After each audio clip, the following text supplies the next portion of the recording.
I hope everybody's got, will get something from today's session. As I was saying to Aaron and Danielle earlier, that I'll be talking hopefully for about 30-40 minutes regarding the topic she just touched on. And then my hope would be that from that point through chat, or we'll open up, unmute everybody to have a discussion around any questions you have, any certain issues or things questions came up from the session. But my name is, as she mentioned, is Shawn Williams.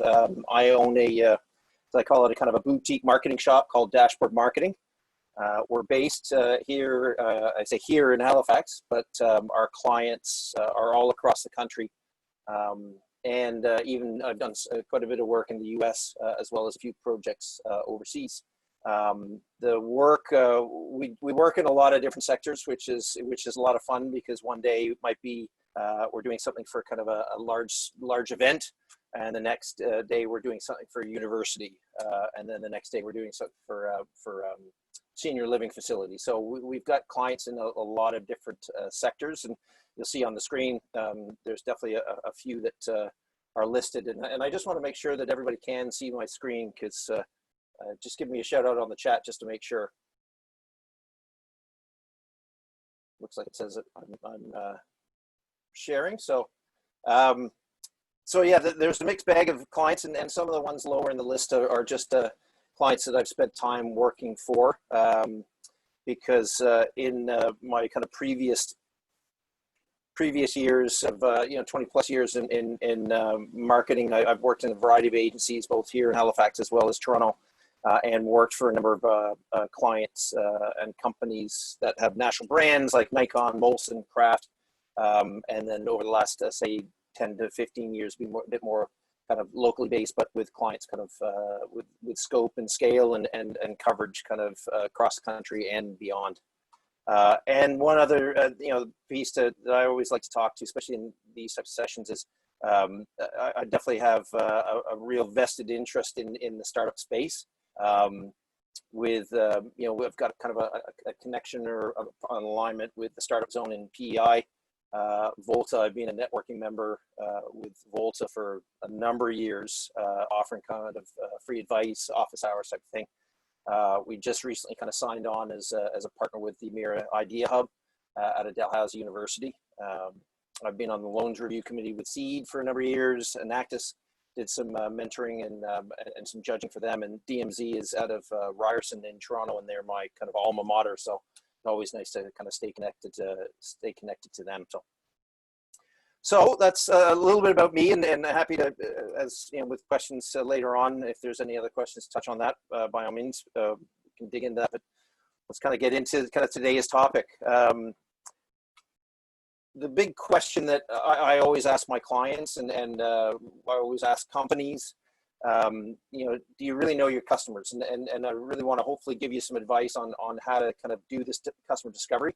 And it's not just about discovering information about your clients for those clients or those customers you want to acquire. It's also for customers that you have, and that's a really big thing that a lot of conversations and talks often kind of forget is they talk about lead gen, they talk about acquisition, but they kind of don't dig into the whole, how do you keep customers? Because I'll touch on a stat later on, but it's so much easier and cheaper to keep customers and build business from those customers. So if you start acquiring those customers, you got to treat them really well, and make sure that you're doing things for them. In the sense of product innovation, delivery method, expansion into new areas, that should all be coming from your current customers, and not just something kind of out of left field, because if you have them, they are a great resource for insight and knowledge. Leading into that, and this is kind of the carryover, a lot of people have seen this kind of the funnel, the marketing funnel, generating awareness, consideration, converting them, and then loyalty and advocacy. So, really the conversation is going deep into this area of how do you engage and convert them and keep them, and that, as I said, the acquisition side into the retention side. because I can't emphasize how important it is. It's just not that top of funnel or just the funnel in. It's once they're now a customer, they're loyal to you, and being loyal to you doesn't mean they're an advocate. So, you know, you really do need to kind of ensure that you understand the difference and kind of are putting things in place to turn those loyal customers into advocates and those that are out there talking about you. And another topic that I'll definitely touch on today is never stop doing what you're doing. And I always say never stop marketing. You should never, as a company, never stop. I know it's tough times for a lot of companies out there where, you know, budgets are lean, you know, people have been let go, you've got to shift dollars to certain areas, but there was always a need, there will be always a need to market. And that again is not just about marketing to the customers you're trying to acquire, you're also marketing to those customers that you currently have.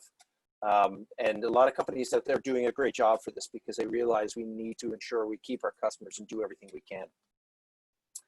So it's always, I always like doing this session and kind of talking about kind of the old and new, and you know, we definitely know now we're in a very new normal. And I was reading something I think today in Huffington Post, and it was about, you know, stop ignoring the fact that we're in a pandemic. You know, in today's business environment, we need to acknowledge that, and we need to kind of address people and market and reach out to them and speak to them in a different way than we used to. So there's definitely a dynamics and you know, interesting environments to kind of recognize with both the old ways of doing certain things and now the new ways of doing things. So I just actually had a session with the Idea Hub and with some of their resident companies, and you know, it's one of the companies that kind of touched on the fact they didn't feel like they had any competition in the market. Well, there's always competition, and also the flip side is not everybody's your customer. So, and Seth Godin's always got some great things to say. He says it point blank, you know, not everyone is your customer. And you really can't be everything to everybody. So the challenge is that, you know, you might be in a business that has some great potential, great product, multiple markets you want to go after. You really do need to be focused and clear on the direction you're going. So to recognize that everyone is not your customer, and so you can't be everything to everybody. The other thing is, back to the point I was making about competition, is people have choices.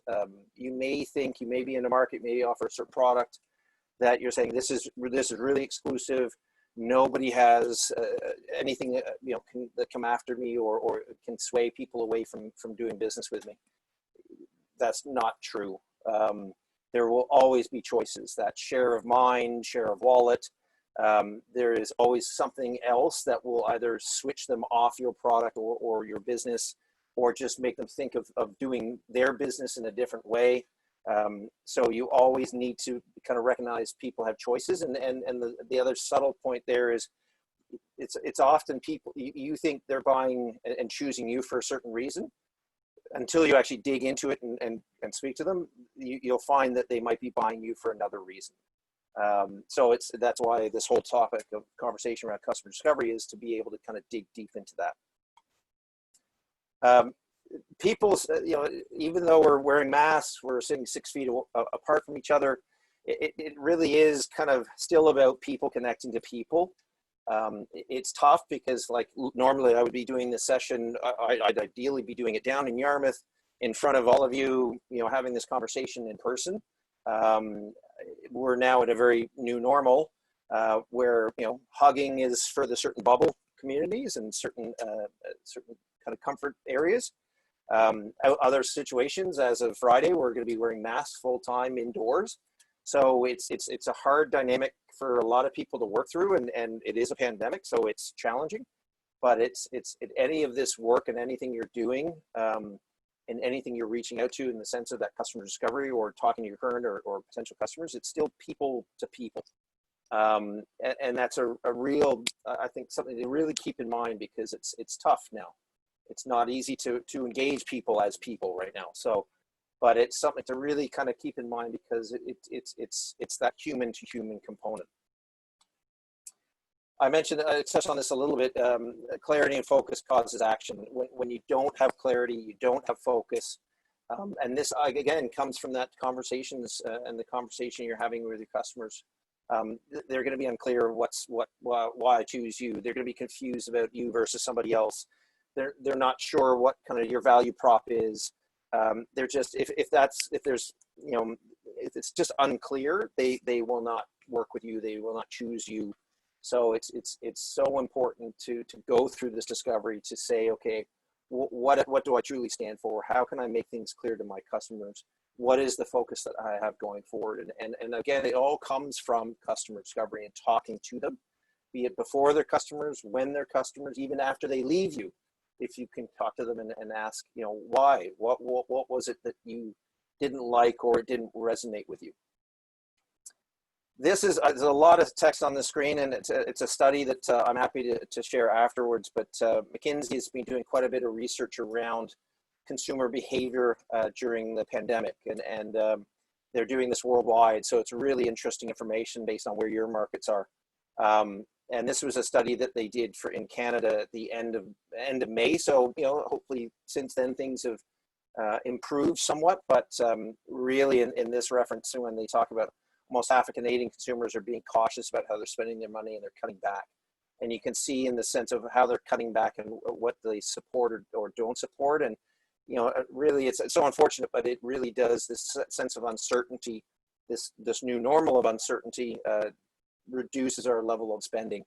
And that's why, as we know in Nova Scotia, there's talk about opening the province up to the rest of Canada to bring other people to the province to spend. Well, is that the right thing to do? Because we as Nova Scotians may not, when that happens, may cut back our spending even more, because right now we may be more comfortable spending on certain things. So it's a study definitely if you're interested to dig into, but it's just this idea of uncertainty. We all are in uncertain times and unknown times, and really just don't know kind of what the future will hold, and that kind of leads me to this next component of our going forward, or the key topics of this new normal is there's no one frickin' knows what's going to happen, right? We really don't know what's ahead of us, so it's even more of a reason to be let's figure things out, maybe put a plan in place, but be comfortable in changing that plan. Pivot has become, a buzzword again, because a lot of businesses have definitely pivoted and shifted. And, it's just being in a situation to be prepared to change. And you yourselves, a business, is being a little unsettled to say, okay, where do I need to shift? Where do I need to go forward? And again, the more you talk to your customers, the more you get that insight in that conversation with them, the more you'll get a feel of where they're thinking or where they might want to take you. But one of the biggest points to kind of wrap this piece up is, brand. And I'm a big believer in brand. I do a lot of work in brand is even more important now than it ever was. And even though your brand and what you kind of how you define yourself might be a little unsettled, maybe it's not truly flushed out, or you're like, well, this might change if this happens. That's okay. But consumers, people, they want to have an emotional connection to a brand, and even McDonald's, but they did a nice job when all of this kind of came out to really emphasize and be empathetic and compassionate and understanding, to say, we get it, we understand the issues that you're dealing with, and they had some fun with it. They used an iconic element and talk about something that you should never do, but they've done is break that apart. But it's very relevant to the environment we're in, and they understood where their customers are and how unsettled they are, and they're not going to be walking to their stores, and they couldn't even drive up, so that at home delivery and so on really kind of grew to the top. But brand is it's I can't emphasize how much it's important, how important it is. And brand, though, the strength of your brand is only as good as the knowledge and insight you have from your customers. So always keep that in mind. So I think I know the answer to probably what I get from most of you on the call is, who wants to get or keep more customers? I suspect everybody's putting up their hands. And so there's 4 areas that I'm going to kind of touch on here that will hopefully kind of give you something to kind of take forward to say, okay, I need to start doing this, or I should introduce this. So the first one is keep the talking. Your customers are be it current, be it potential, be it past customers, they're already out there and they're already talking about you. So they're talking about a need, or they're talking about you, or if they've done business with you and it hasn't been good, they're not saying some great stuff about you. But there's already a conversation happening out there around possibly the need they have, or the actual companies they're looking at to choose to address that need. So the big opportunity here is get into that conversation, ask those questions. We work with a home heating company that's primarily based in here in Halifax, and they've, in a great way, they've been doing customer surveys on every 2 years. We started a number of years for them. We've got similar questions, but we've asked a few changes along the way. And they just want to know, are we doing okay? Are we delivering on what we promised? What more do we need to do? How do we need to evolve our brand to address the needs? And they've done some really, especially during this pandemic period, they've done some really good things to address those in need, in the sense of deferring payments, taking off the interest for delayed payments, all those types of things that a lot of other companies are doing, but they did it based on the input from their customers. When you're doing customer discovery, I can't emphasize enough, go deep and go, I always call this the squishy side. Go squishy. Ask them what they're thinking and feeling. Asking what their pains are, what their gains are. Ask them, what are they seeing around?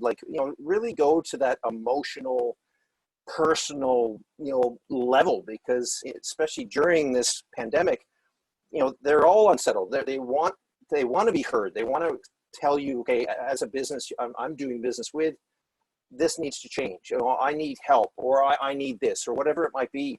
You can really go deep in that discovery, and most, if not all of the customers, and I've got 2 calls this afternoon to do for a client to ask them, okay, we're evolving our e-commerce platform. What more should we do? They're willing and able and happy to pass on some information to this company to say, this is how you need to do better business with me.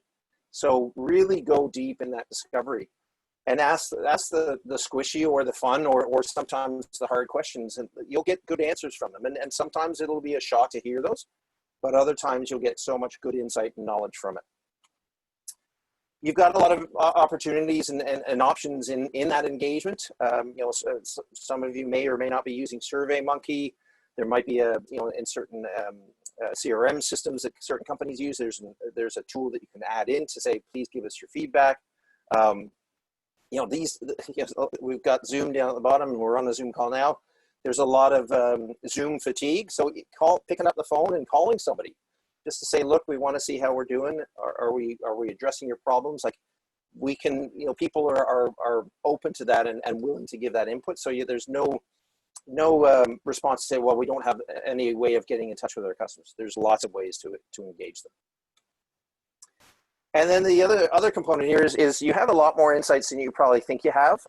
Google Analytics, of course, is a great tool. It's a little overwhelming at times, but analytics is a business intelligence tool, and that's be it through organic traffic that's coming to your site, paid traffic, whatever it is you're doing. There's so much good knowledge in there, and the challenge there is just to go beyond the vanity metrics. Don't just look at visits, users, that stuff. It's more of, okay, set up events, set up goals when you're doing paid work, and really track the conversions you're hoping people are engaging with and doing on the site. Be it for some of you that may have a CRM system, there's a lot of good knowledge in that area, as well as social media management tools. If you're using Hootsuite or whatever other tools out there, Facebook analytics, Instagram, all of these social channels have insights and data to provide you knowledge on what your customers are doing, what they might like, what they don't like. There's just a lot of information out there to kind of gain access to, and it's all there available to you. When you gain and source all of this, hopefully good knowledge, it's always worthwhile, I feel, to put together kind of a formal outline of what you know. And this is a template that some of you may have come across in the sense of the buyer persona. It talks about who they are from a demographic standpoint. It touches on now into some of the squishy pieces of, are they ambitious, educated, reliable, things to that effect, those personal perspectives. Then you get into motivation, goals, frustrations, personality, technology usage, communities they're in, all of these things. And sometimes you need to kind of make a gut call if you don't have the information, but there's there's no shortage, as I've already touched on, no shortage of ways of getting this knowledge and putting together these personas. The other thing to keep in mind here, there's a difference between a segment and a persona. Persona is personal. This is a personal perspective of Tamara. You know, she's 45, she's got an engineering career, she's extroverted. That's a personal perspective, where a segment is adults 25 to 54, living in Canada, so on and so on. Like, there's certain, that's great to start with, but when you get to this personal perspective, again, your brand is more relevant, your messaging is more relevant, how you speak to them, what the product you offer them, all of these things become way more relevant when you know that personal point of view of your customers.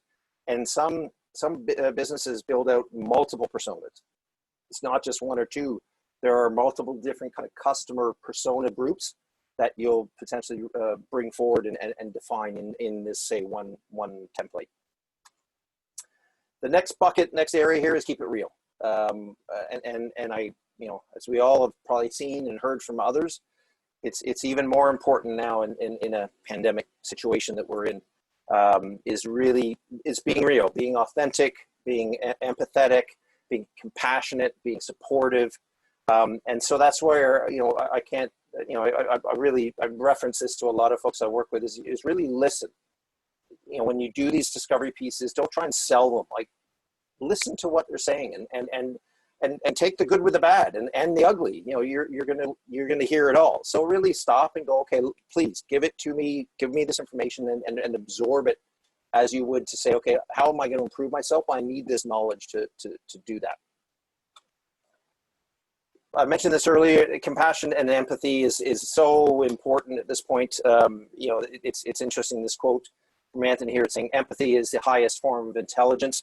It really is. If you can go that deep and that empathetic, you are going to gain so much good insight, knowledge, and truly gain a certain level of intelligence, not only from them, but of yourselves, to say, okay, am I listening to this? Am I absorbing what they're feeding me?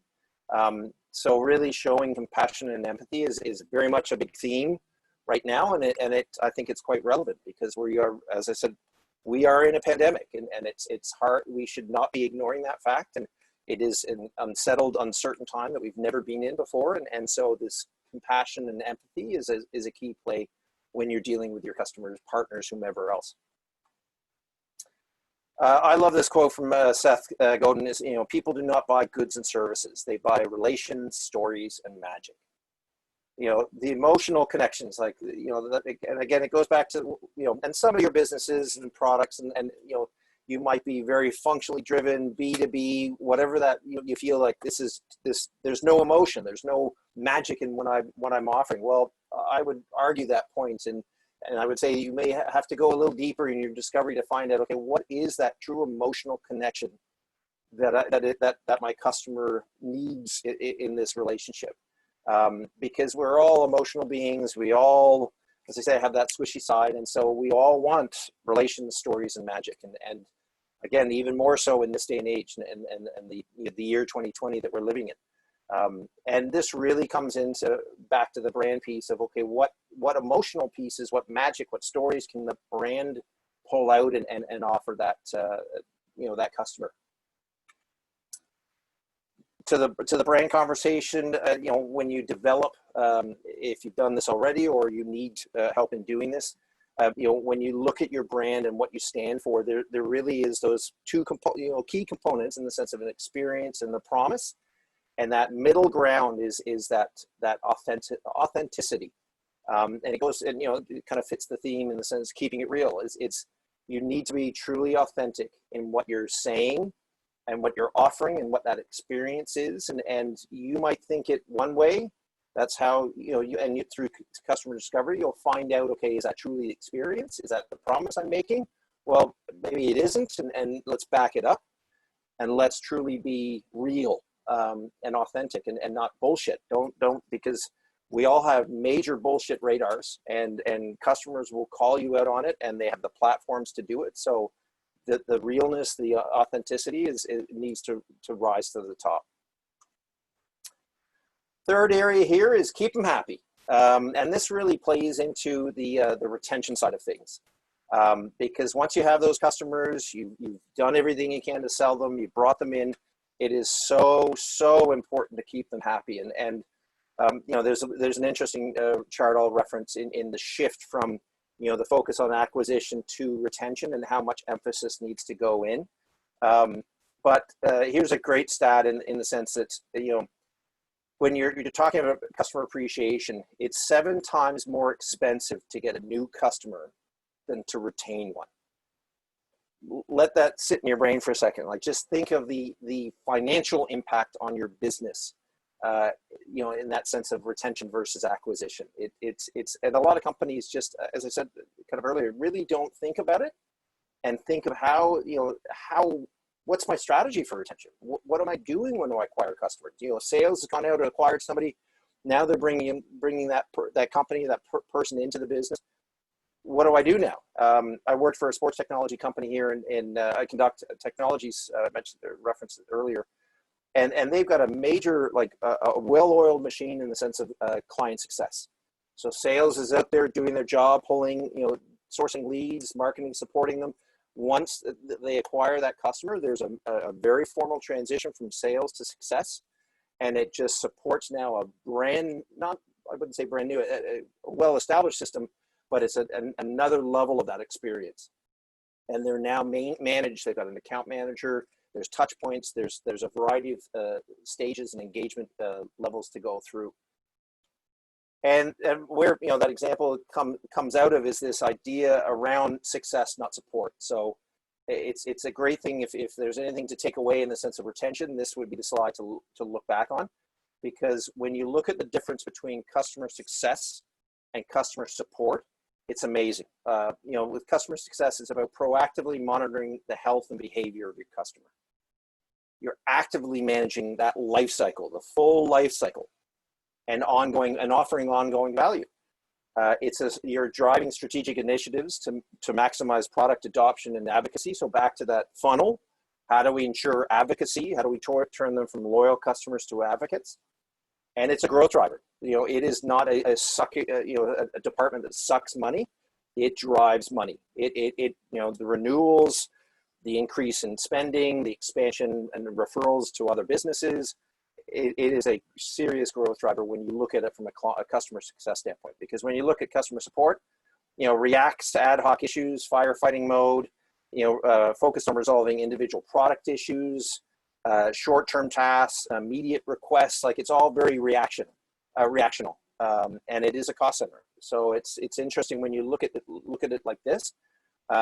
It's such a process to really bring in where you can into your business practice.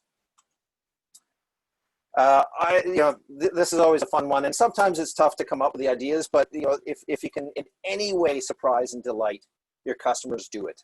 And this could be anything from sending a Tim's card and saying, just thanks for the business, or doing something larger scale. You know, whatever that might be, there's always an opportunity to do more than they expect. You know, because they have a certain expectation of delivering the product or service you're offering, to call them back, to, you know, we're all consumers. We all do business, be it with, you know, direct to consumer, B2C, B2B, whatever it is, that engagement interaction, there's a level of expectation. Go beyond that wherever you can. And again, it doesn't have to be overwhelming, but there's so much opportunity to do that little, as I say, surprise and delight. Just throw it out there and just see what kind of reaction you get. And this might be on an anniversary date. It might just be a simple thank you, whatever it might be. There's just so many opportunities to kind of really engage those that are doing business with you.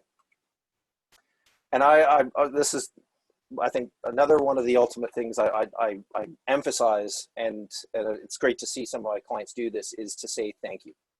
To literally say thank you, be it after they've signed on the dotted line and say thank you for the business. But then, and their 1-year anniversary, send them a handwritten note to say thank you. Thank you for being with us for that long. We really appreciate it. And, you know, you look at Jim over on the right there from Jim's Automotive, you know, thank you for giving us a chance to work on your car. I truly appreciate your business, and I hope you were satisfied with the level of service we've provided. Please don't hesitate to call us again. He may never you know, Xander may never come back, but, you know, he's going to talk this up. You know, how many of us appreciate now, especially being in our homes for so long, you know, mail, you know, just actually mail and handwritten notes and letters from friends. Like, it's kind of a foreign thing, but it's amazing how much it's come back. And I think, you know, with this, it's just that extra level of surprising and delighting people and saying thank you, literally saying thank you to them for the business. The last section here is just really about keeping it up. And this goes back to the slide I put out there earlier saying never stop.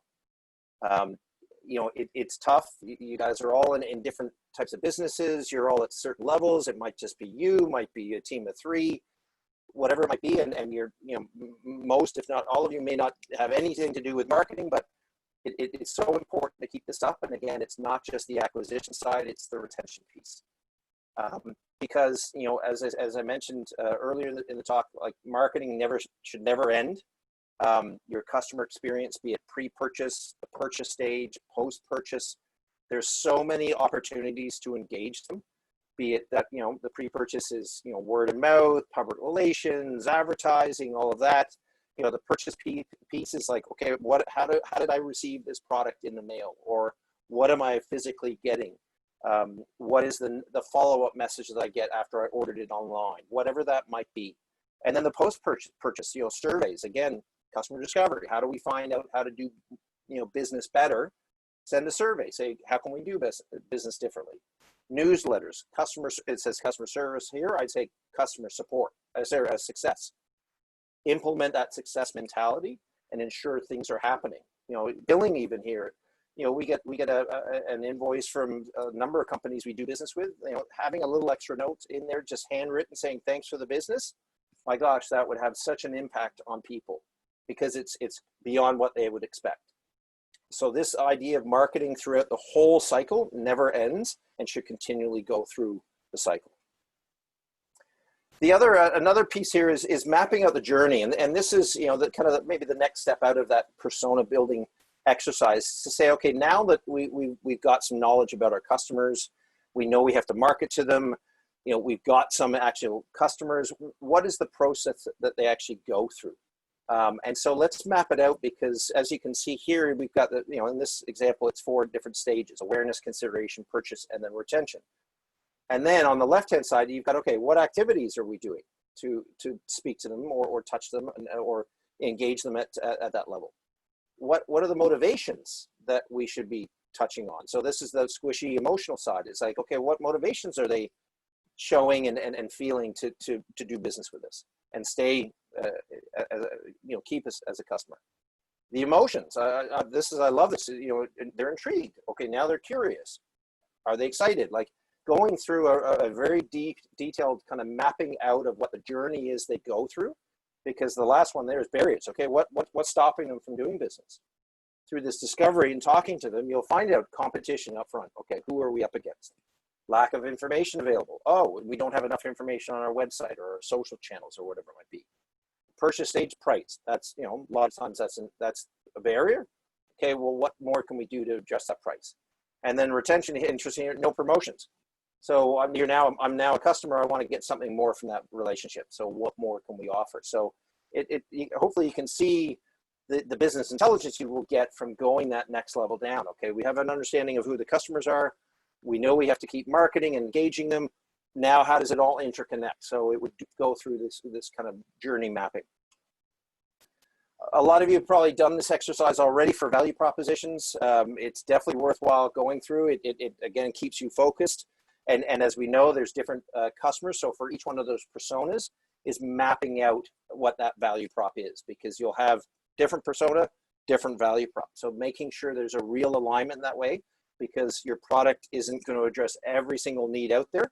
There's going to be a specific need, as you would find with the journey map. There's a specific need for this persona.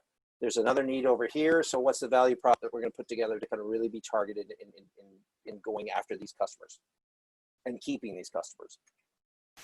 And then this was a really interesting thing from Shopify in the sense of that shift from acquisition to retention. So making sure you have strategy in place, because you can see where the weighting and the effort and energy starts shifting over, right? At the start, you're full 100% acquisition mode.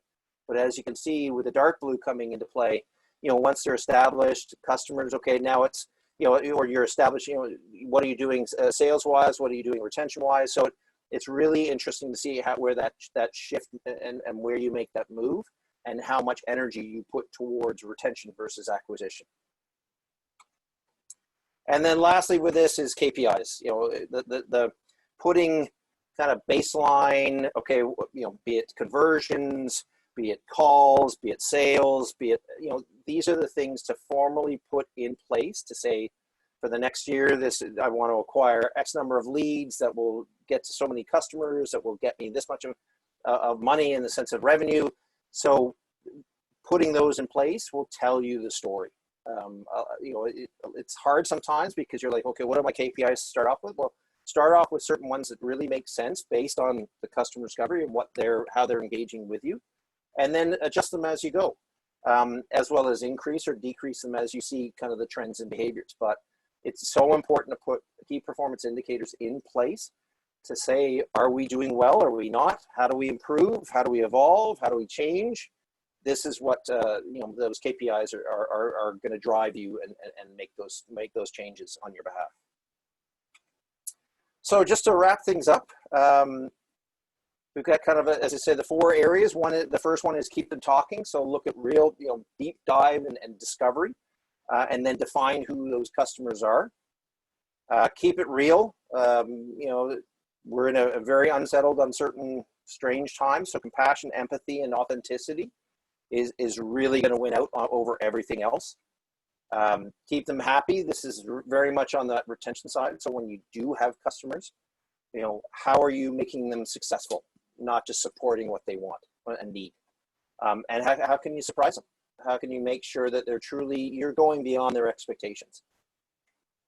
And then lastly, keep it real.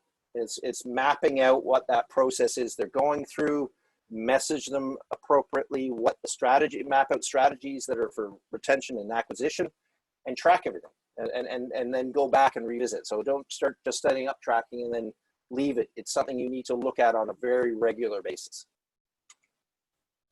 So that's it. That's the talk. So I've got 20 more minutes to take questions and have a good conversation. So I'm looking forward to hearing any questions or thoughts people had.